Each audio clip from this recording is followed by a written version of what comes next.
Vous faites bien de regarder Mikuba Télévision. Madame, Messieurs, bienvenue à ce grand direct à la une de l'actualité. Ouverture ce lundi à l'université de Kolwezi de l'école de hautes études des mines et de l'industrie. La cérémonie inaugurale de cette école qui aura pour objectif de former les étudiants selon le besoin des industriels a été présidée par Mwindo Nzangi, ministre national de l'enseignement supérieur et universitaire, en présence de Fifi Masuka Saini, gouverneur intérimaire de la province du Lualaba. Autre actualité remise et reprise ce lundi à Kolwezi des nouveaux animateurs de la petite territoriale. La dite cérémonie a été présidée par une délégation des inspecteurs venus de Kinshasa, de l'inspecteur provincial de la territoriale, du conseiller du ministre provincial de l'Intérieur ainsi que des membres des familles politiques et biologiques. Dans l'Est de la République démocratique du Congo, dans le cadre de la campagne des solidarités nationales lancée et initiée fin 2022 par le chef de l'État congolais Félix-Antoine Tshisekedi Tshilombo, le ministre des Affaires sociales et Actions humanitaires Modeste Mutinga va procéder au lancement ce mercredi 25 janvier 2023 d'une collecte de fonds pour soutenir cette action du gouvernement. Cette campagne va s'étendre sur l'ensemble du territoire national. Affirmation du docteur Alain Iyeti à suivre dans ce grand direct. Voilà tout pour les titres, mesdames, messieurs. Place à présent aux détails.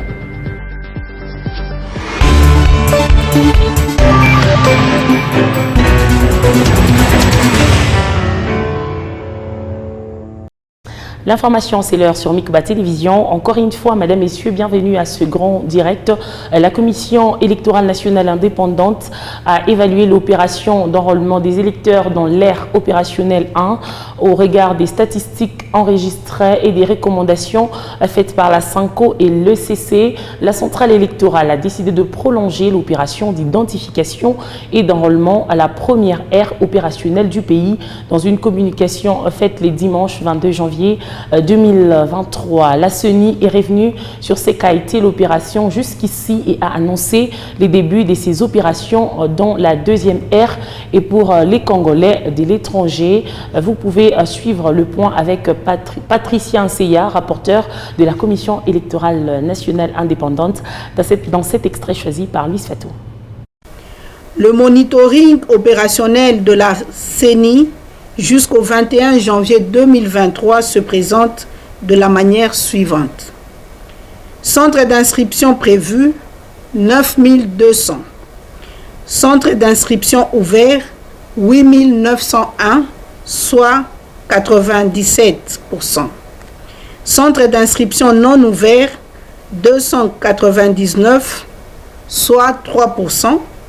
Centre d'inscription opérationnel, 8437, soit 95%.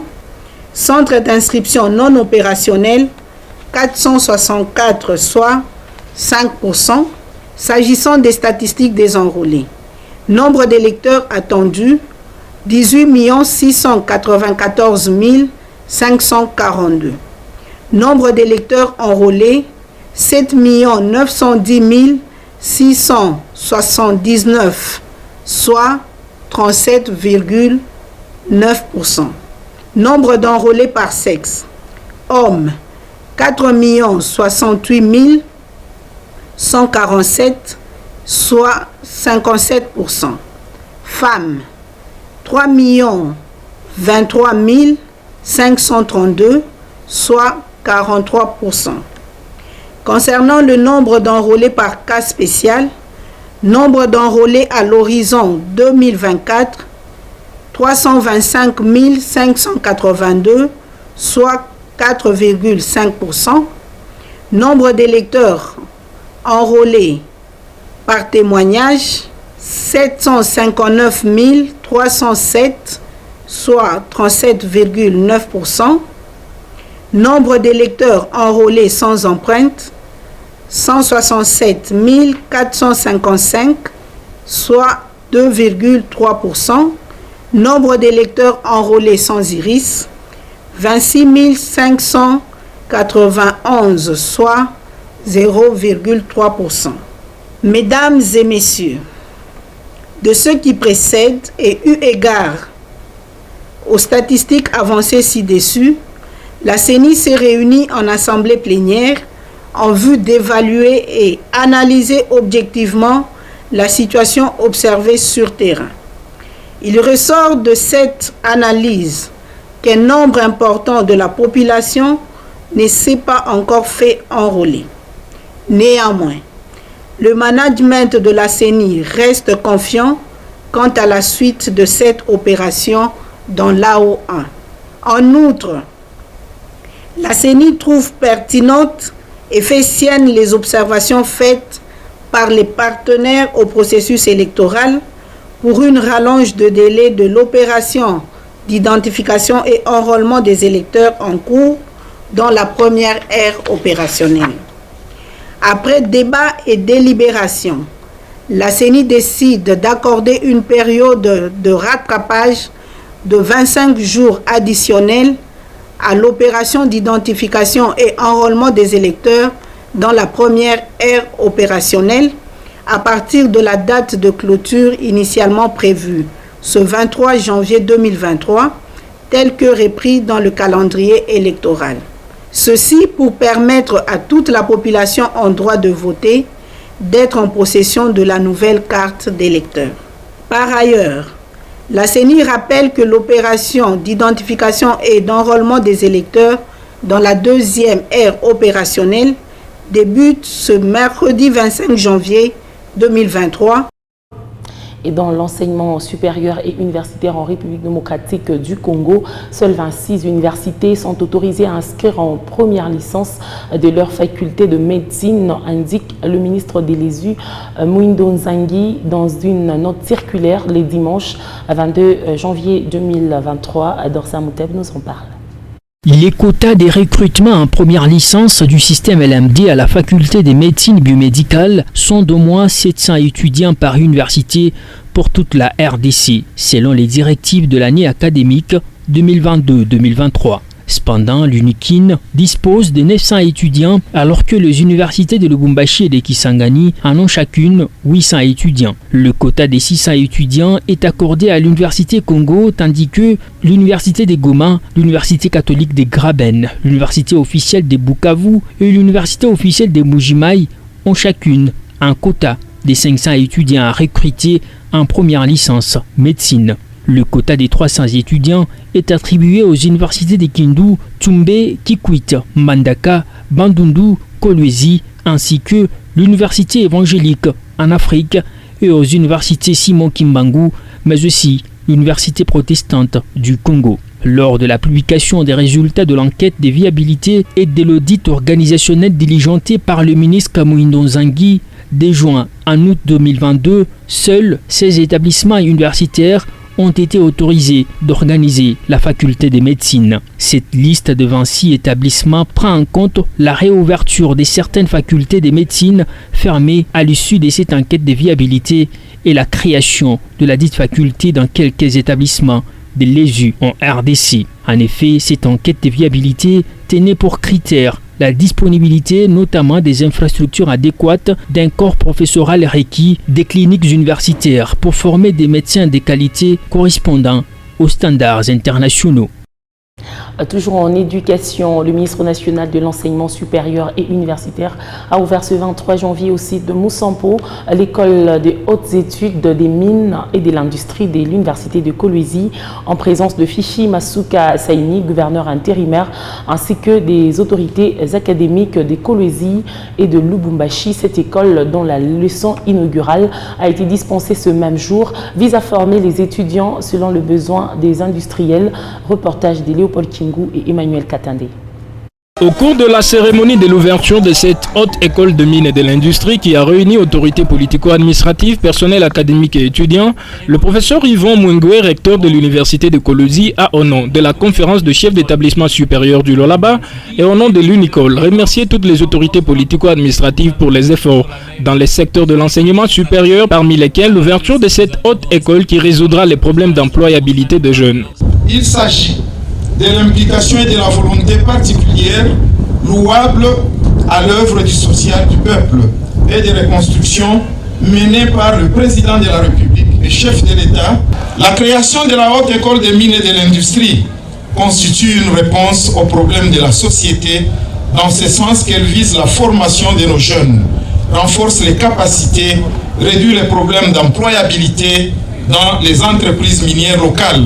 Dans ce mot, Fifi Masuka Saini, gouverneur intérimaire, a remercié le ministre de l'ESU pour le choix porté sur le Lualaba, reconnaissant que cette nouvelle orientation académique aura un impact certain sur la jeunesse. La Haute École des Mines et de l'Industrie vient éviter à la société congolaise cet enseignement qui produit des cadres universitaires inadaptés aux besoins de la société. Pour Mouindo Nzangi, ministre de l'ESU, cet acte marque le début des réformes découlant des États généraux de l'enseignement supérieur ayant eu lieu en 2021 à Lubumbashi. Aujourd'hui, nous venons accomplir ici à Kolwezi un acte de haute portée qui porte l'acte 1 de la grande réforme que nous avons faite, la réforme du LMD. C'est-à-dire, on crée une école, la Haute École de Mines et d'Industrie. Une école qui va former les étudiants à la demande des miniers. Cette nouvelle orientation académique pourrait supprimer la faculté des polytechniques selon le ministre.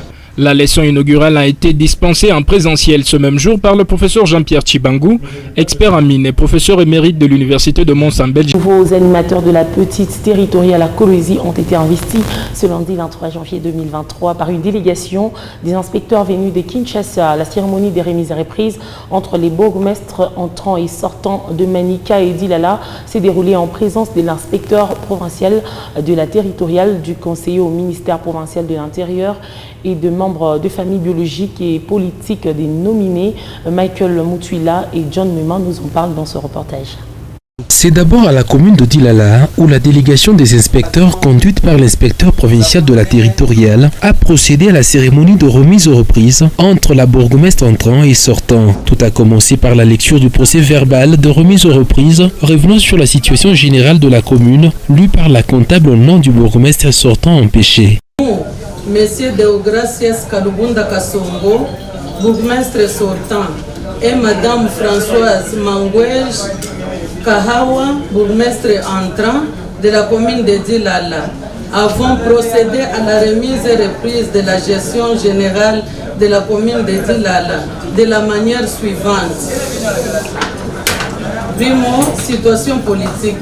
État d'esprit de la population relativement calme, sauf imprévu. Après la lecture du procès verbal d'installation, la nouvelle autorité communale de Dilala, Françoise Mangouji, a été officiellement investie.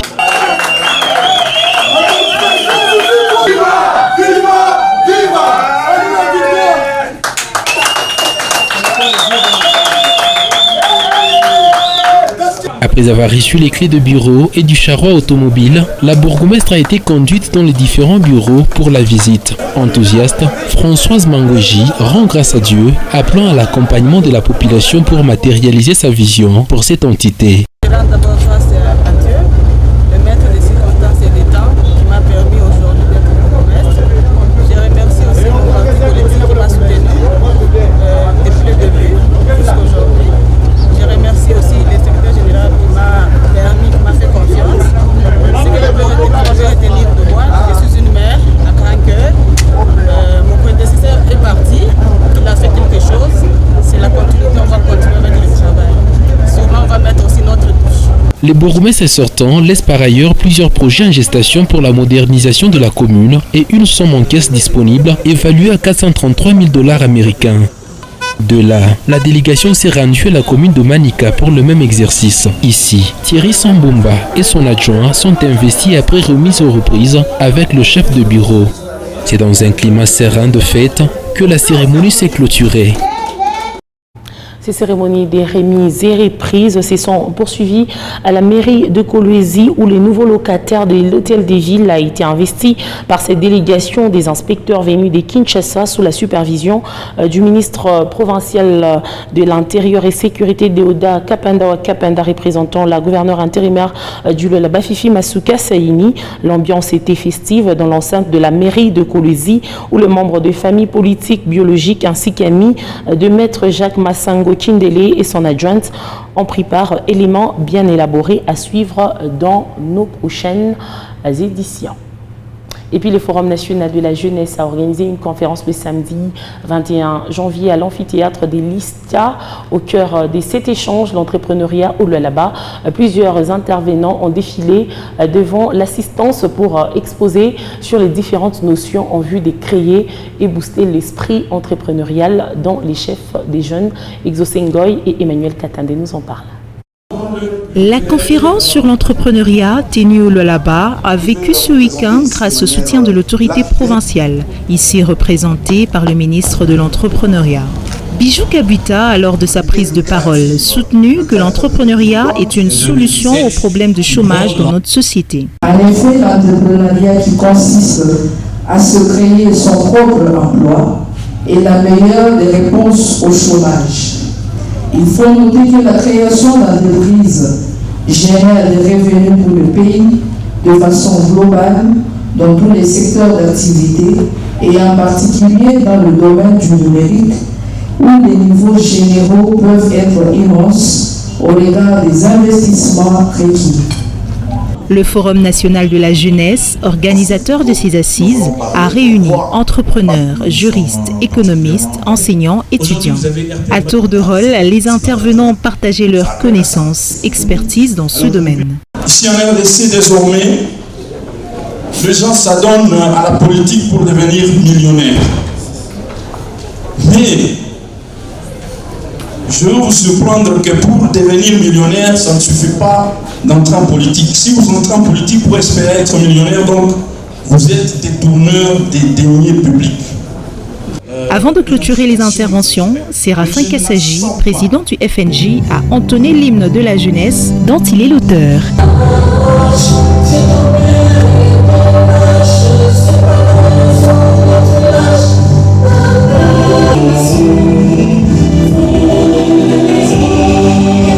Cette transition a permis de passer à une série de questions-réponses entre l'assistance et les panélistes. Est-ce que ces fonds ont été logés par Fogem à l'Écobank dans le but de financer les entrepreneurs ou encore ces fonds ont été mis comme garantie auprès de l'Écobank pour permettre à ce que l'entrepreneuriat ici au Lualaba puisse croître?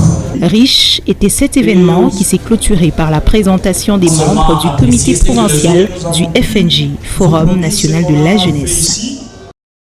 Il s'observe des coupures intempestives du courant dans la ville de Kolwezi. Pour les responsables de la Société nationale d'électricité SNEL en sigle, cette situation est due à un nouveau cas de vol de câbles de la ligne haute tension répartiteur ouest qui alimente la ville de Kolwezi et même l'entreprise Comus. Sur les terrains, il s'est observé un travail acharné pour les rétablissements du courant. La population a été invitée à dénoncer le cas de vol. Oscar Kalambay nous en parle. Selon Jean-Pierre Nombi, chef de division de postes et ligne haute tension répartiteur ouest, il y a eu vol de conducteurs en cuivre dans la nuit du dimanche à ce lundi par des inciviques. Alors que c'est la ligne qui alimente la ville de Kolwezi, au moins 250 mètres ont été emportés.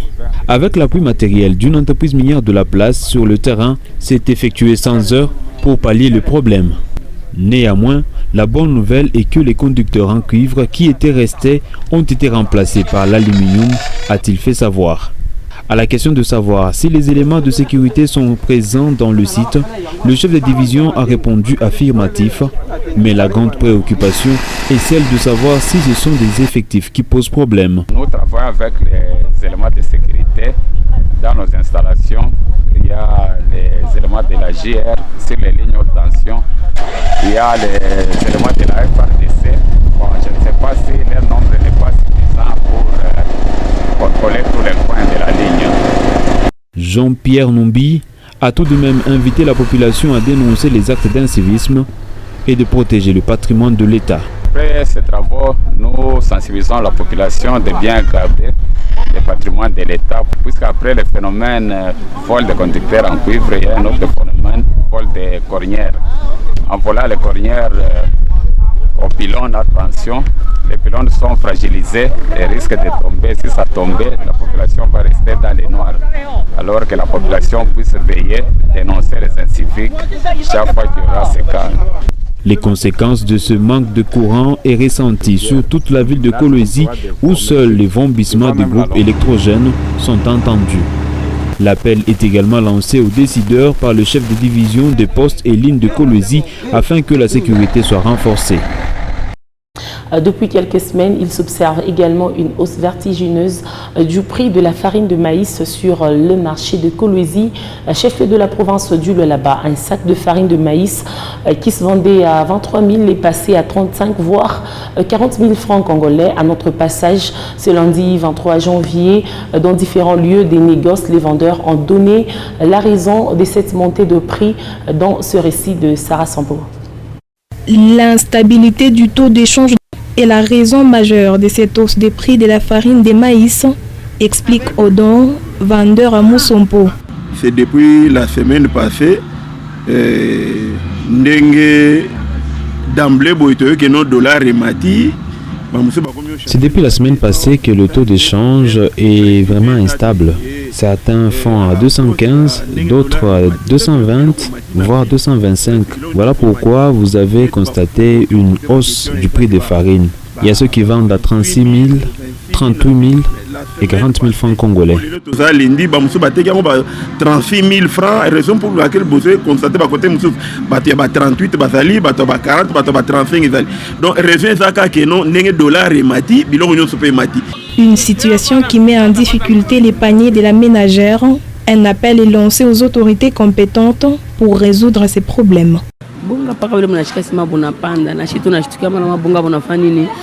Nous étions tous surpris de constater la hausse de la farine sur les marchés. Vous savez qu'ici au Congo, nous consommons à 95% les foufous. Alors nous demandons aux autorités compétentes de prendre vraiment cette situation au sérieux pour trouver une solution.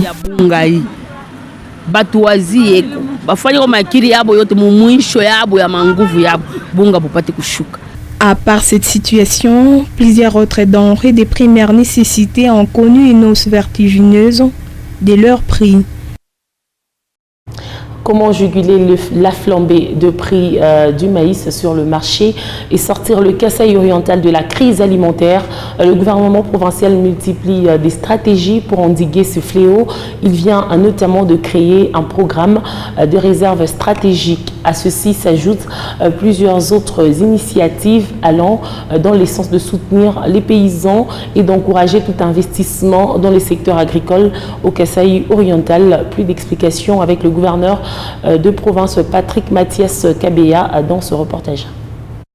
Nous avons mis en place un programme de réserve stratégique alimentaire pour la province et nous avons labouré 835 hectares lors de la première saison sur une prévision de 1250 hectares. Mais ça c'est pour le gouvernement et les partenaires, c'est-à-dire nous avons labouré et pour certains paysans qui avaient des champs, qui n'avaient pas le moyen de labourer, comme vous le savez, à la main, il est difficile de faire 1 hectare, mais avec les tracteurs et les carburants, ce que nous avons mis à disposition, nous avons fait le labour des grands espaces. Nous avons soutenu en donnant également des engrais, des semences.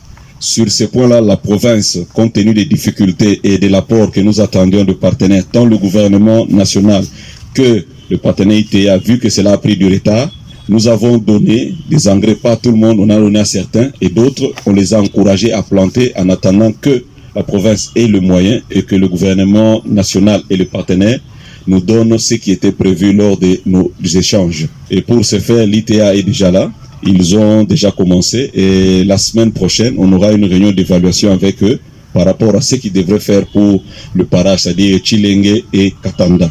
Nous avons soutenu également des particuliers ou des personnalités dans le domaine de l'agriculture et certains politiques également, des députés. Nous les avons également soutenus pour permettre à ce que la province puisse parvenir à assurer la sécurité alimentaire.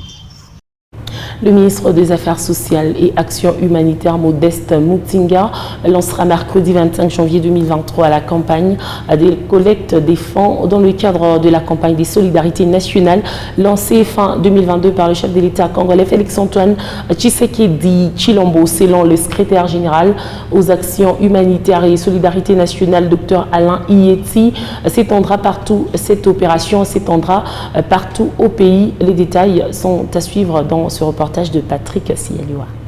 C'est en marge de la soirée des collectes des fonds prévue le 25 janvier 2023 dans le cadre de la campagne de solidarité nationale initiée par le chef de l'État, Félix Antoine Tshisekedi, qui s'est tenue ce lundi au gouvernorat des Provinces.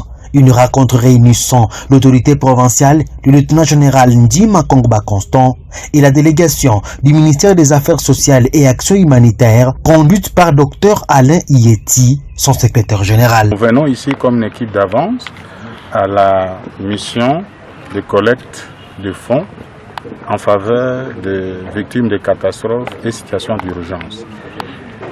Cette campagne qui a été lancée par le chef de l'État doit s'étendre en province. C'est dans ce cadre que le ministre des Affaires sociales, Action humanitaire et Solidarité va procéder le mercredi 25 à une soirée de collecte de fonds.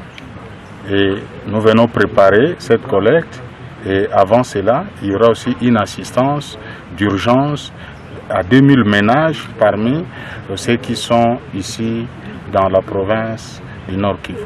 Après la collecte des fonds, la campagne se poursuivra, déclare le docteur Alain Ieti. Nous sommes dans une campagne de solidarité.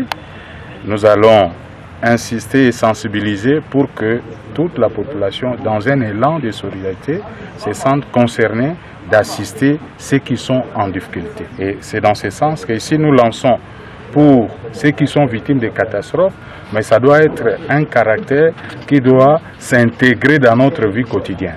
Soulignons que cette soirée de collecte des fonds est organisée par le ministère des Affaires sociales et Actions humanitaires en collaboration avec l'exécutif provincial du Nord Kivu.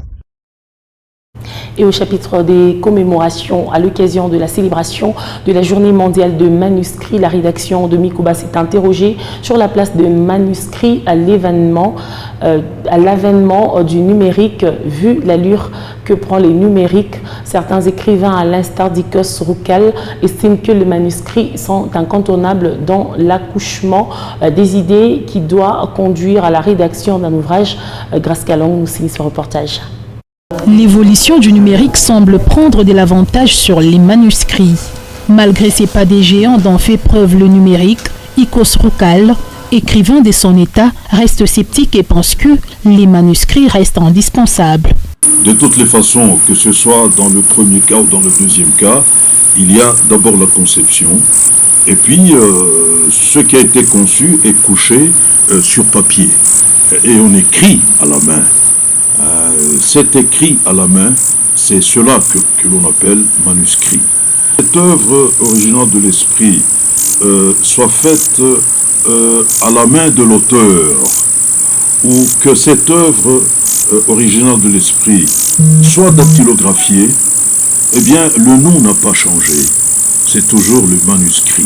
Néanmoins, il souligne qu'une démarcation doit être faite entre manuscrit et tapisserie. Mais il y a des personnes qui préfèrent parfois utiliser le terme de transcrit ou de tapuscrit. C'est peut-être ça qu'il faut retenir. Le terme tapuscrit, c'est un texte manuscrit, mais dactylographié, ou dactylographié soit à la machine à écrire ou à l'ordinateur. Mais le terme manuscrit persiste dans le domaine de la chaîne du livre. Quel que soit l'échappée du numérique, cet écrivain accorde une place du choix au manuscrit. Un écrit à la maison d'édition, ou au niveau de la dactylographie ou au niveau de la saisie, il y a toujours quelque chose que j'ai écrit avant. J'ai écrit avant, parce que ce que je présente, c'est déjà une mise au propre. Mais il y a toujours un brouillon quelque part, que, n'est-ce pas, l'usurpateur ne possède pas. Vous me suivez? Donc le manuscrit joue son rôle, et son rôle reste aussi important avant qu'aujourd'hui. Ce lundi 23 janvier, le monde célèbre la journée des manuscrits. Et voilà ce qui met fin à ce grand direct d'aujourd'hui sur Mikuba.